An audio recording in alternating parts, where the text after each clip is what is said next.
Good morning guys sa ating for today's video. But first of all, maupay nga aga yung nga tanan. Ayan, it's 5 a.m. Magluluto na naman tayo ng ating baon ng ating mga anak. Simple lang guys, simple lang ngayon, pangmadalian lang, gumawa lang tayo ng chicken tenders, breaded ng tempura butter. Tapos meron ding french fries. Yan, para madali lang.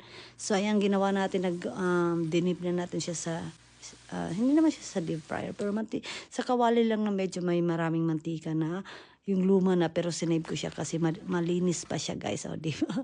Tapos ayun, nag-bake tayo ng french fries for 450 for 15 minutes para lang, para hindi na natin siya kailangan bantayan. Ayan, tapos naluto na yung chicken tenders. Ayan, maganda yung kulay, di ba? Maganda yung butter as long na yung init ng mo is hindi mataas. Mga 350 ganyan, okay na yan. Yung init ng mantika mo din, gumawa po tayo ng scrambled eggs para sa breakfast ni Bobby din.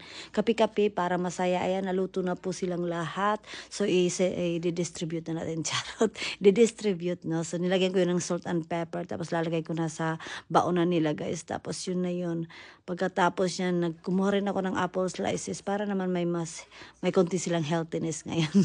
Anyway, yun lang, guys. So, ayun, umalis na yung mga anak. Kami na lang ng mga hayop dito. Charot. Bye. Thank you. See you for my next vlog. Bye.